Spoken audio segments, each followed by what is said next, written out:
Number 11, अभी हाल ही में Japan सरकार ने भारत से आम आयात करने से साफ साफ मना कर दिया है। पहले जापान से डॉक्टरों का एक प्रतिनिधि मंडल भारत आया था। उसने जांच में ये पाया कि आम को फलने से पकने तक किन किन केमिकल्स का इस्तेमाल किया जाता है, जिसकी वजह से आम खाने वालों की सेहत पर उसका प्रतिकूल असर पड़ सकता है।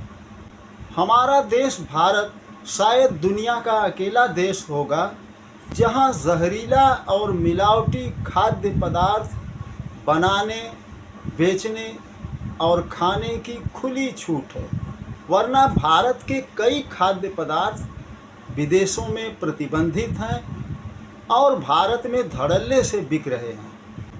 पतंजलि जैसी फार्मेसी को सुप्रीम कोर्ट अक्सर समय समय पर लताड़ लगाता रहता है, मगर सब कुछ उसी तरह चलता रहता है। इंतहा तो तब हो गई कि जब एक खांसी का सिरप पीकर माँ भारती के 6 नौनिहाल हमेशा के लिए अपनी आंखें मूंद ली। हुआ क्या? तत्काल फार्मेसी का मालिक विदेश फरार हो गया और उसकी फार्मेसी का लाइसेंस रद्द कर दिया गया। मगर कुछ दिन के बाद जब मामला ठंडा हो जाता है तो उसकी फार्मेसी का लाइसेंस फिर से जारी कर दिया जाता है, यानी लाइसेंस बहाल और मरीज बेहाल।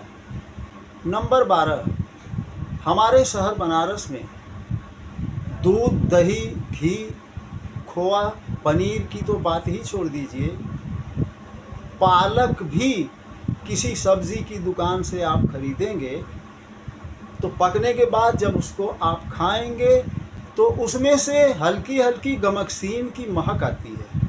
किसी तरह की जांच नहीं।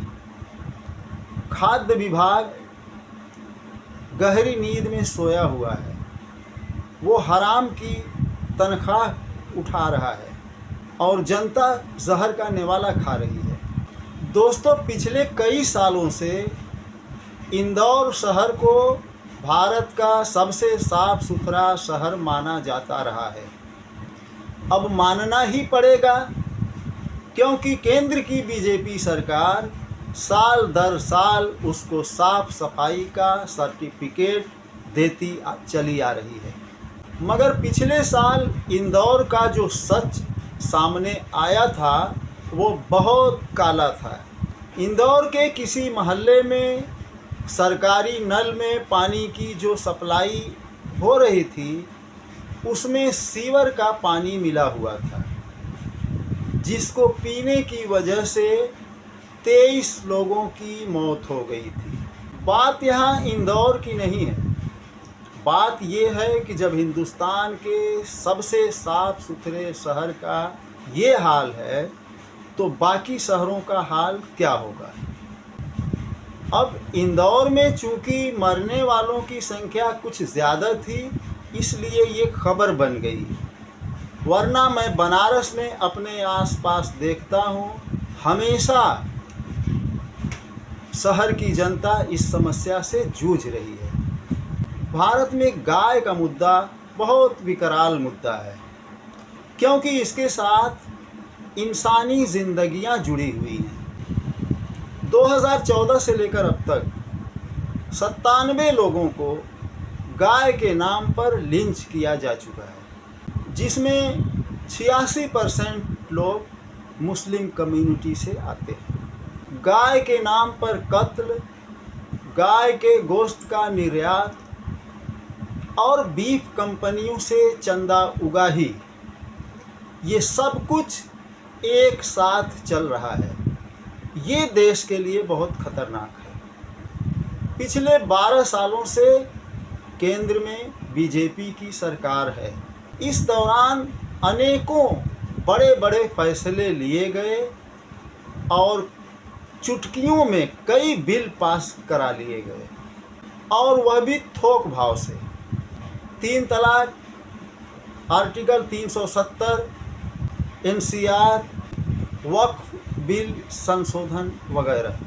मगर जब गाय से आम हिंदुओं की भावना जुड़ी है तो गो हत्या के खिलाफ कोई कानून क्यों नहीं बनाया गया? दक्षिण भारत से लेकर पूर्वोत्तर भारत तक बीजेपी शासित राज्यों में भी गो हत्या पर कोई रोक नहीं है। यूपी मुख्यमंत्री कहते हैं कि हम गाय को कटने नहीं देंगे, और असम के मुख्यमंत्री कहते हैं कि गाय खाना है तो घर के अंदर खाओ, और बंगाल के मुख्यमंत्री कहते हैं कि गाय काटो लेकिन 14 साल के ऊपर की। गाय के नाम पर बीजेपी पूरी तरह से बेनकाब हो चुकी है।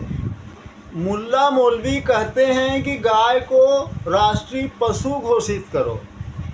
अरे पशु तो तुम्हारी बुद्धि है।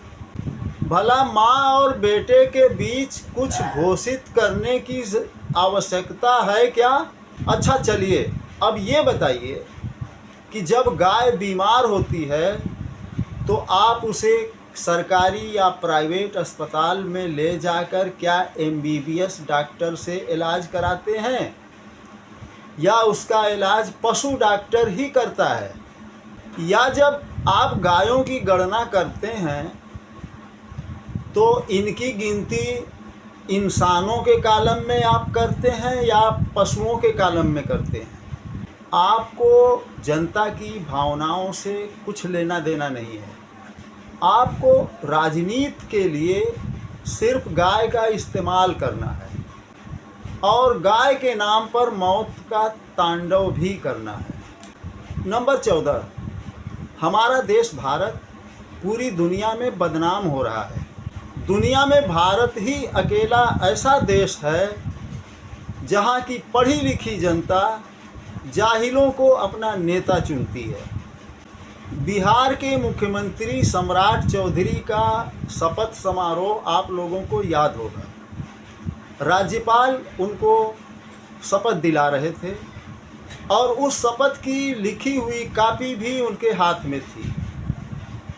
उनको सुनकर और न समझ में आए तो देखकर भी पढ़कर शपथ ले लेनी थी, मगर वे लफ्ज़ों की अदायगी भी ठीक से नहीं कर पा रहे थे। और हमारे रक्षा मंत्री राजनाथ सिंह एक जगह कह रहे हैं कि उत्तराखंड 2020 में बना, जबकि 2001 में उत्तर प्रदेश का उत्तरी कुछ हिस्सा अलग करके उत्तराखंड राज्य का निर्माण किया गया। शुरू में उसका नाम उत्तरांचल था, लगभग 2007 में उसका नाम उत्तराखंड कर दिया गया। बीजेपी के एक शिक्षा मंत्री हैं जो 6,07,636 पढ़ नहीं पा रहे थे। 4 बार पढ़े और 4 बार गलत। हमारे प्रधानमंत्री नरेंद्र मोदी नाली के गैस से डायरेक्ट पाइप लगाकर निकालकर उससे चाय बनाने की बात करते हैं और बादलों के बीच रडार भेजने की बात करते हैं। इस तरह की जाहिलाना बात करते हैं, लेकिन मैं इसको ज़्यादा सीरियस नहीं लेता, क्योंकि इन्होंने अगली बात जो कही है वो काफ़ी खतरनाक, इतनी खतरनाक बात कही है कि खुद सवालों के घेरे में आ जाते हैं। उन्होंने कभी कहा था कि हमारे पिता दामोदर दास मोदी 1957 के स्वतंत्रता आंदोलन में शामिल थे और उन्हें गिरफ्तार किया गया। 2 साल की उनको जेल हुई थी और जेल में ही उनकी मौत हो गई थी। अब प्रधानमंत्री नरेंद्र मोदी की 1947 में पैदाइश होती या 48 में पैदाइश हुई होती तो ये कोई सवाल नहीं बनता, लेकिन वास्तव में इनकी पैदाइश हुई है 1950 में। आप इनका जन्मदिन सर्च करके देख सकते हैं। उन्होंने खुद अपने आप को सवालों के घेरे में लाकर खड़ा कर दिया। मैं इनकी डिग्री पर शक नहीं कर रहा, लेकिन जो बात है वो आपके सामने रख रहा हूँ। हमारे देश भारत में हिंदू महिलाओं को ज़्यादा से ज़्यादा बच्चा पैदा करने की समय समय पर नसीहत की जाती है। मज़ेदार बात ये है कि ये नसीहत उन्हीं लोगों की तरफ से की जाती है जिन्होंने पूरी ज़िंदगी कभी शादी ही नहीं की। बताइए, पूरी दुनिया में कहीं और ऐसा होता होगा? अभी हाल ही में इटली में एक शख्स को बलात्कार के अपराध में 10 साल की सज़ा दी गई है। और पता है जज ने क्या कहा? जज ने अपनी टिप्पणी में साफ कहा कि क्या इंडिया समझ लिया था। दोस्तों, इस वीडियो में बस इतना ही। मिलता हूँ अगले वीडियो में एक नए विषय के साथ। वीडियो पसंद आया हो तो हमारी हौसला अफजाई कीजिएगा, चैनल को सब्सक्राइब करिएगा और लाइक करिएगा और दूसरे साथियों तक भी इसको भेजिएगा और कमेंट बॉक्स में अपनी राय दीजिएगा ज़रूर। जय हिंद, जय भारत।